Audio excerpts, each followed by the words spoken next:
Hey everybody, it's Jason Blaha here, and it's time for part 2 of the Q&A, so let's go ahead and get this started. Alright, first question. Coach, what's the best way for a 54-year-old truck driver to lose the fat around the waist and chest?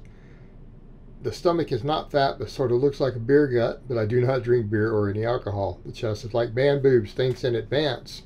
The gut is fat. It's just that if it feels harder, it's because it's pushing your abdomen out because you have visceral fat, and visceral fat is deadly. So what's the best way? There's your demographic doesn't have different needs for this. It doesn't. You need to be in a calorie deficit, right?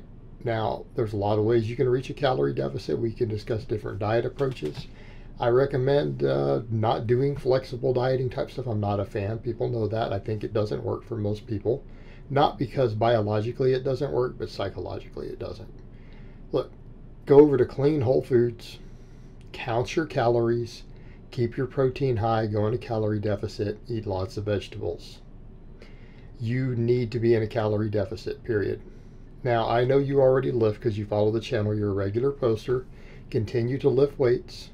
Understand that you may have to mitigate your volume. Understand that you may not progress for a while you get the body fat under control. But your energy turnover will be higher from lifting. It will help you maintain the muscle, help you maintain metabolic rate while you focus on losing body fat. And again, the only way you're going to do that is through calorie deficit. Most people are not going to exercise their way to fat loss. It can help. I don't want anyone to think I'm saying it's not a useful tool. It can be a useful tool. It isn't as effective as you think it is. And it has to do with NEAT and everything else. The way that our body handles NEAT. So adding a bunch of cardio, trying to lose weight, doesn't work as well as you would think it would. So mainly it's going to be diet control. You need to create a calorie deficit while keeping protein high. Find foods that physically fill you up. Again, vegetables, lean protein, stuff like this work great. All right, you have to create a calorie deficit though. All right, next question. Does the Swiss bar bring something different to the table than a normal barbell if someone doesn't have shoulder or wrist problems in terms of muscle contraction? All right, a little bit of a nuanced answer.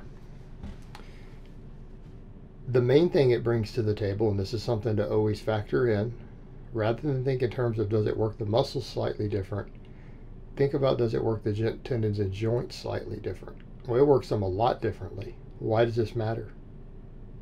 Because this is how we avoid overuse. If we rotate some of these bars or our movements every now and then, our overuse and overuse inflammation and overuse injuries go down.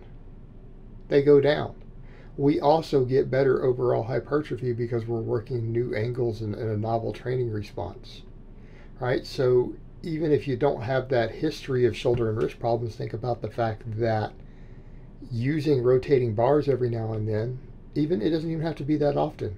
Look, you could spend a big chunk of the time using a straight bar and occasionally run a 2-3 week phase of the Swiss bar, right?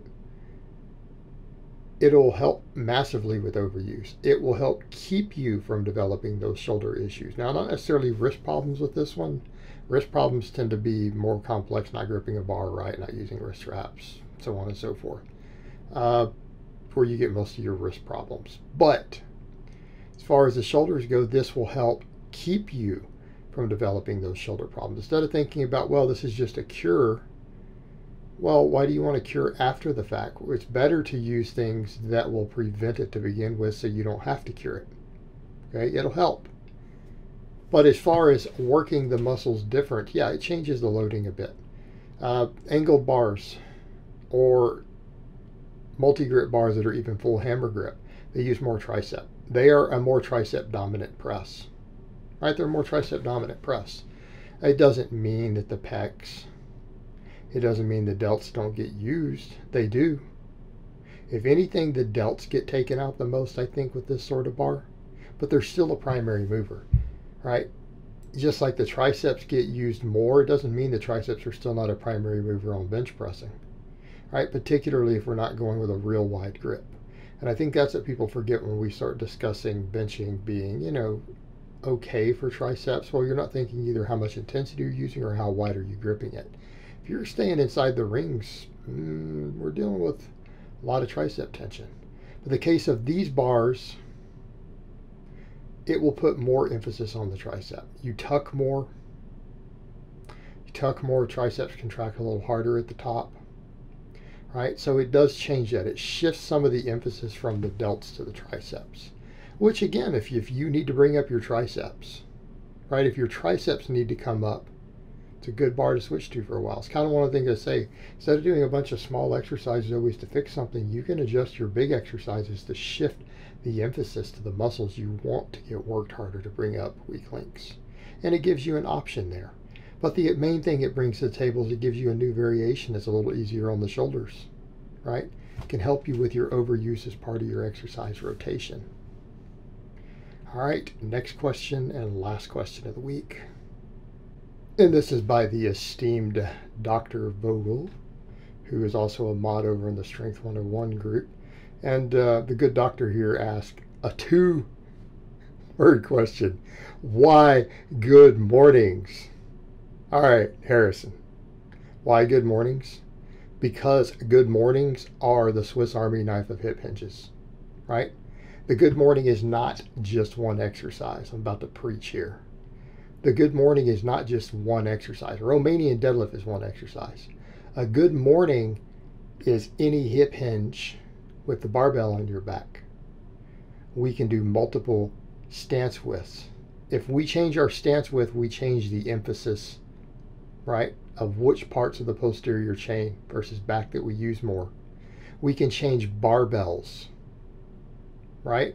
Unlike with a lot of other hip hinges, you really have the option of one bar. Good morning, you can use every different bar that you have just about, right? You can use cambered bars, you can use cambered bench bars, you can use your safety squat bars, right? Use all sorts of bars.